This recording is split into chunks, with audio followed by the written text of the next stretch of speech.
from extreme weather-related disasters to a wider spread of vector-borne diseases such as malaria, as well as dengue. Now we're going to be talking about how climate change impacts us and our health in every possible way. And we have with us Rakul, a very good friend of mine, and हमने film की है doctor जी साथ में, बहुत ही amazing film थी. और रकुल आप यहाँ पर हैं not just because you an actor but also you feel it like आप होलिस्टिकली अपने आप को चेंज करना चाहती हैं. न्यूट्रिशन को लेकर बहुत यू वेरी अवेयर. मुझे खुद सिखाया. I remember I to have sesame seeds first thing in the morning. It's good for digestion. पर रकुल ने मुझे बोला नहीं, क्रश सीड्स करो, it will be better on your stomach. तो आई थिंक मैं तब आई वाज टोल्ड, मैं कहा आधी डॉक्टर खुद है. तभी डॉक्टर जी. तो सस्टेनेबल लिविंग के बारे में एंड जो आप कर रहे हैं वो उसके बारे में कुछ कहना चाहती हैं आप? Yeah, I think, sustainable living, healthcare or any form of awareness about what you eat, how your environment is, everything goes hand in hand. Because आज हम बात कर रहे हैं, diseases की जो climate change की वजह से होती हैं. And any form of disease is in your body अगर आपकी immunity low है. And how do you keep that immunity up? Back in like 100 years back, 200 years back, from the age of Ayurveda, तब लोग दवाइयाँ नहीं खाते थे, but immunity बहुत स्ट्रॉन्ग थी. And it's I think the kind of food we consume, how aware we are. Obviously basic is कि आप अपना खाना अच्छे से साफ करके खाइए, अपने हाथ साफ करके खाइए, but what you are eating, the fast food culture जो है वो इतना ज़्यादा बढ़ चुका है. I was reading somewhere and I love that line and I even posted it saying कि the fast food culture is grown so much that real food feels like diet. जब आप दाल रोटी सब्जी खा रहे हो तो लोग बोलते हैं डाइट. एंड जो हमारा हिंदुस्तानी खाना है उसमें the use of turmeric, ajwain, जीरा, हल्दी, all the basic ingredients, all the herbs are very, very good for your immunity and your body, and naturally, your blood pressure, your diabetes, things like that. So I feel there is a lot of importance that needs to be given to health, workout, any form of physical activity, walking. आप खाली walk कर लो वो काफ़ी है. पुराने ज़माने में लोग घर के सारे काम खुद करते थे. अब women are told when you are pregnant, please squat and pocha maro. But earlier days, everyone used to do it themselves. So all these small things actually help you in being stronger, have a stronger immune system, and hence deal with all the external, factors in a better way. Even COVID, for that matter, जब COVID हुआ था, I was doing pranayam. And I know how much that helped me because I didn't want medicines. So I feel, holistic look at health is very important. Absolutely. We also have... No, why don't you... No, I will just introduce the guests. Of course, thank you, Rakul, for joining us today. We also have with us Ravi Singh, Secretary General and CEO WWF-India. Neeraj Jain, thank you so much. You've been a part of this campaign since the very beginning. Country Director, India Path. Sanjay, Sarin, Vice President, Access and Regional Programs, FIND. And of course, Ravi is with us. Yes, Ravi Singh is now with us. Let's see if we can have him on screen so that we can ask him the question. Ravi Singh, can you hear me? I can hear you. Thank you very much. Hi, good morning. Ravi Singh, with the changing climate and extreme weather events, our hygiene and health needs are also going to change, with the floods and waterborne diseases, they're all becoming more frequent and common. What, according to you, are the next big interventions that we need in the sector of health and hygiene? This is a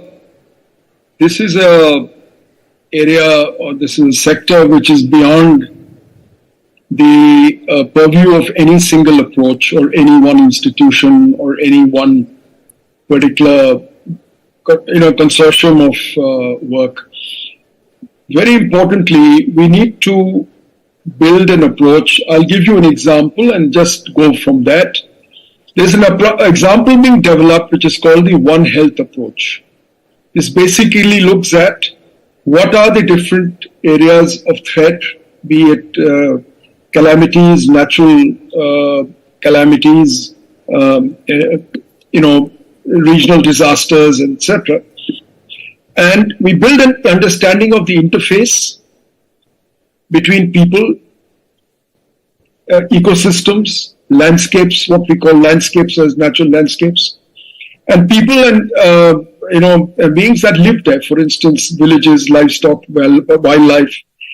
largely to address zoonotic disease transmission. I just want to focus on this because not enough is being said here and a lot more needs to be done. We need to strengthen vulnerable rural households and to enhance community access to improve public healthcare for particularly people who live in forest fringe villages and such areas. And the idea is that we can connect this issue of One Health, see where the concentrations are, where possible threats could be, and to improve the flow of ecology and ecological services and the natural flow of what we have as a web of life. I'm saying this in a very brief way, but this is the core of what your question was. This is part of this. Thank you so much, Mr. Ravi Singh, for being with us. We'll be constantly engaging with you throughout there for Banega Swasth India. Thank you so much for being with us. And Rakul, I feel so proud, immensely proud, being part of the Hindi film industry whenever an actor comes on such a platform and they talk about such core issues. Right. And talking about you, your journey as an entrepreneur, I want to know about New Boo, about this biodegradable diapers. Yeah. Kya hai ye? So basically, when New Boo came to me, I'm not a mother. I had no idea. But I loved the thought, and when I heard the facts and figures, right, I was alarmed. I said, we go to so many panel discussions, we talk about our environment, we talk about, being responsible citizens, and then we have zero idea of how much waste every family is generating. So, New Boo is basically a biodegradable, disposable diaper, and each child uses about 400-500 diapers from the age that they need diapers till the age of 3. And each diaper requires about 500 years to decompose. So that means jahan pe pehla diaper bana tha, it's still lying somewhere in the planet. The regular ones that we use. So how much waste are we generating? The landfill is packed with all sorts of sanitary waste, and then today the importance of solid waste being decomposed properly is being highlighted. So that's when my interest in the brand began, and I said, I'm going to come in as a co-founder. So New Boo uses bamboo and cotton as the primary materials for the diapers, and obviously they're easy on the child, rash free and easy on the environment. And that's my journey. That's when my journey began. We launched in February. And it's a small attempt to try and, make planet more eco-friendly. It's a very good idea. Not just New Boo, old Boo bhi hona chahiye for adult diapers. We should do that. But even moving on, even with sanitary napkins, everything. Wet wipes. Because kids are being born every minute. Yeah. Everyone wants a child. Yeah. So For a lot of things, I think these things are moving towards it. Like you said, a small effort, but definitely makes a difference. Rakul, just moving on, because you said about, what we use in our kitchen, the herbs, but just talking about holistic well-being, the way our country also is. You really are into fitness. You speak a lot about fitness. How important is fitness, and how can one ensure, healthy living? And especially if I can ask you that for women as well, because many times we were talking about self-care some time ago, and that's what it was about, that we don't prioritize ourselves. Right. So, fitness is not necessarily just hitting the gym. Fitness is, like you said, holistic. It's finding time for yourself, making sure that you're doing some sort of physical activity. It could be just a walk. It could be just doing some yoga at home. And I hear this many a times where women or people, men also say that we don't find time. But I feel if you can find time to surf on your phone, if you can find time to watch Instagram reels, then you can find time for yourself, because the only place you truly live in is your body, right? This is what is going to be with you and support you as you grow older. It starts from basic, right? The right use of right ingredients. Gut health is being given a lot of importance now. And now even doctors and science has proven that everything, even cancer, is curable with the right gut health. Like everything is curable if you eat with food. The first go-to should not be medicine. Your kitchen is your biggest medicine. As a lifestyle, if you adopt it, and then people say, I hear this also many times, कि यार जिंदगी तो जीनी है ना. So why do you want to live life with medicines? Yeah. Zindagi jeene ke liye hi bol rahe hain that, you know, adapt better habits. Healthy habits and healthier more preventive habits. rather than curative. Absolutely. And healthy habits are not difficult. A lot of times people think that healthy habits means expensive food. Oh, you know, grill this and fancy and gourmet. No. It's your basic khana that Indian diet makes. Your millets, which are the richest source of so many antioxidants and iron and calcium. You know, have been in ages in our country, and rice, roti, dal, sabzi. Stay rooted, go back to grandma's kitchen. You know, they never had these problems. Go back to your grandma's kitchen, eat chutneys. Every region had something specific that was supposed to be immunity boosting. And if you do that and you sleep at the right timings, I think sleep is also very important. When it comes to fitness, we think we're getting those 8 hours, but those 8 hours are from 2 a.m. to 10 a.m. Yeah. Then that's not how your body works. Absolutely. Thank you so much. Ayushmann is fine because he's a night person. We had this debate while we were shooting that I could not stay up at night and in a night shoot, and he was loving it. Full energy during night. Night person. Have to change that. But क्या करें? Night shift कभी actor की जिंदगी में होती है तो क्या कर सकते हैं? But रकुल जैसे मैंने बोला कि आधी डॉक्टर खुद बन चुकी है. हाँ. And throughout doctor ji, doctor Rakul बुलाना शुरू कर दिया था मैंने. Yeah. मतलब I can't help it when people are around me to, you know, if I see something not being done right, because I love reading about wellness. So even with sleep, right, if you're sleeping at the right time, your body is such a beautiful machine. It is so beautiful. We are not fully capable of understanding it. That it has a complete system of reversing any form of illness. It cleanses its own system. But you have to give it that sleep so that you enter REM. You are sleeping at a time which is meant for sleeping. The yogi time, you know, of course we can't wake up at 4 a.m. and sleep at 9 p.m. But at least if 11 to 6 is what you can do, then your body restores itself. I think that's why Ayushmann was addressing Thank you as you, a guys. doctor. Thank Thank you you. so much. Thanks, Rakul, for joining us. MBBS without an MBBS. Thank you so much. It's been a pleasure to have you with us. Likewise. Thank Ravi, you know, hygiene is both both first as well as the last defense against diseases due to climate change. While floods do cause vector-borne diseases, they cause waterborne diseases. There's also been a recent study by Yale University that has linked drought to higher diarrhea. Can you tell us about that? Because we just saw the report on the CRI schools. We went to one in Uttarkashi and also now Rudraprayag. Can you tell us how we're trying to change that and make it a better place for our future generations? Thank you, Ambika, for asking this question. So more the droughts, more the issues with the storage of water. More the water is, used in various ways, and the contamination levels also increase after a period of time. And what it finally results into, the more diarrheal deaths and the more diarrheal cases. So we were actually seeing it only from the lens of when the floods come, then the cholera happens and the diarrhea happens. So it's the first time Reckitt invested very heavily in understanding the impact of overall climate, which also included droughts. Like how with the droughts, the diarrheal deaths and other things will also happen more. So there's a lot to learn from the report, and we are in the future years of our programming, we will be having more cases, the case studies, what we have done in that direction. But to start, the first step what we have taken in taking 5 districts in Uttar Pradesh which are drought prone and started working there. And we will be having the body of knowledge which will be coming in the times to come. We will be sharing more on that. Thank you. And now we have Mr. Sanjay Sarin on Zoom. Hello, sir. How are you doing? I'm good, Ayushmann, and some trivia. I think I also grew up in Chandigarh like you. Oh, that's amazing. So I wish I could be there in person, but such a pleasure to be on this platform with you.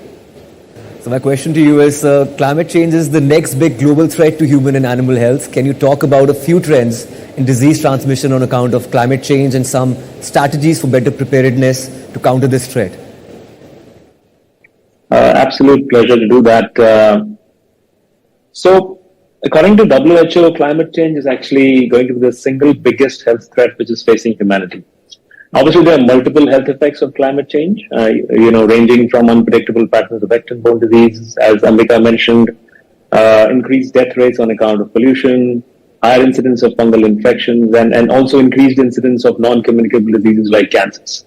But let's talk a little bit about vector-borne diseases, because I think that's a relatively easily understandable area. vector is an organism that transmits an infectious pathogen from an infected human or animal to an uninfected human. And malaria, dengue, chikungunya, yellow fever, these are all transmitted by mosquito-borne vectors. Now, according to a 2019 study, it is estimated that by 2050, disease-carrying mosquitoes will ultimately reach 500 million people more than they do today. Also, according to the Intergovernmental Panel on Climate Change 2022, this report stated that the dengue risk will increase with longer seasons and a wider geographic distribution across the world, including sub-Saharan Africa. And even in India, Ladakh, which was, I guess, the only union territory which was spared so far, we noticed 2 dengue cases in 2023. So no area in India is also remaining untouched. And as a result of this, this is going to technically put additionally billions of people at risk by the end of the century. Now, mosquitoes are not the only concern here. Ticks are another vector which are capable of transmitting many pathogens and many diseases, including zoonotic viruses, as Raviji noted earlier. Now, tick expansion is promoted by warmer winters, which is what we are seeing today, and in the last decade due to global warming. Put simply, vectors are cold-blooded animals, and they do better in warmer world. So, and we've all seen that our planet has already warmed by more than 1.5 degrees centigrade. And limiting warming to another 0.5 degrees centigrade is probably the absolute best we can do. The other incidence is that how do we reduce the greenhouse emissions? We are all reading about that. We are hearing about that constantly. And as Rakulji spoke about, transitioning to renewable energy sources like wind and solar, and adopting lower carbon or carbon-free transportation systems, including electric cars, and promoting sustainable agriculture and land use. Thanks. Neeraj ji, अभी संजय जी जिस तरफ इशारा कर रहे थे कि किस तरीके से सर्दियां जो हैं वो गर्म हो गई हैं और ये अपने आप में बीमारियों का एक वजह बनती जा रही है. क्लाइमेट चेंज और मलेरिया का भी कुछ ऐसा ही नाता देखने को मिलता है. मैं आपसे ये जानना चाहता हूँ कि तकनीक का इस्तेमाल किस तरीके से किया जा सकता है. How do you use innovation in technology to be able to, I won't say nip it in the bud, but control what is already started happening. Thank you, Sanjay. Firstly, before I start, I must say I feel like that, that plywood ad where everything changes around but the plywood stays.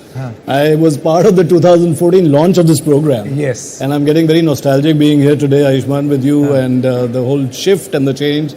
And I must also tell you that in the health sector, we use your name pretty much 10 times a day. So you must be getting a lot of hiccups because everything is Ayushmann, Bharat, health and digital and all of that. But coming to your question, Sanjay, I think, climate, Sanjay has already talked about the impact, what it could do, etc. And we need to do some preventive work there. But having said that, while we are doing that, we need to do a lot of work on the ground in terms of being able to start predicting where is the disease going to be. It's, if we just think about India, it's a large population. We are 1.4 billion people. Huge geographical diversity, we need to have tools on the ground which are going to be able to quickly screen for disease, quickly be able to diagnose for disease and have action to be able to, provide better health. The other thing is, can we actually layer climate maps with, different patterns and start predicting where the next outbreak is going to be, and that's going to come from technology and innovation. It's already happening. We're already trying to start layer those maps to be able to say, okay, the next dengue outbreak is going to be here, or the next malaria outbreak is going to be there. And artificial intelligence is being used to do a lot of that. So technology is going to be at the core of being able to respond to what's happening. While we are thinking about how do we, curtail climate change, what do we do in terms of carbon reduction, etc. But I think the immediate need for health is going to be able to take these innovations, scale them up. I must say the Indian government, the Ayushmann Bharat Digital Mission is one of the large sort of programs where we have now set up an entire backbone. The government has set up an entire backbone for digital and starting to bring all the information together, create digital IDs, be able to start looking at data from a surveillance perspective. we need to be prepared for the next pandemic. I know we don't want to go there, but we need to still be prepared. I think none of us want to go back there. But it may happen, and I think surveillance is going to be the need of the day. So if you start looking at technology, digital, and innovation there, that's the only way forward if we want to really ensure. And I just want a last sentence, health equity is important. I think what COVID taught us was very interesting because, while I was in my little castle, Ayushmann, Rakul, you must have been in yours, but we were all affected. Yeah. It wasn't the poor person living in Dharavi. It was all of us. So equity is absolutely critical for health. And I think innovation is the only way to actually do that. Technology is the only way to do that. So India is a young country, like half of population is under 30. Absolutely. And, how do you empower the youth and how do you probably usher them to lead the innovations in future? So, Ayushmann, I hope I'm not going to be the plywood table in the next round, and I'm hoping that you'll invite some younger people because they are taking it on. If you think about technology and innovation, it's not being led by people of my age. It's probably being led by more people of your age. The younger generation is taking on. We are seeing some great innovations coming out of India, not just for India, but for all low and middle income countries, targeted at the poor. And there is fortune at the bottom of that pyramid. It's not like they're losing money, right? They are. Your idea of the diapers, I love it. I wish I had little kids and I would definitely go out and buy them. Unfortunately, अभी भी कर सकते हो ऐसी बात नहीं. Still young. That's true. That is true. ढाई हो फिल्म में ऐसे ही हुआ था sir. Yeah, I know. So we've in fact started a program called Yodh, which is Youth Ownership of Digital Health, where we are focusing on young people under 30. You can't be in that group if you're over 30, so I'm not allowed in there. But young people taking over digital health for the country and been very, very successful as we're rolling it out. Thank you, sir. All right. Thank you very much, Rakul, Ravi, Neeraj, Sanjay, as well as Ravi Bhatnagar for joining us.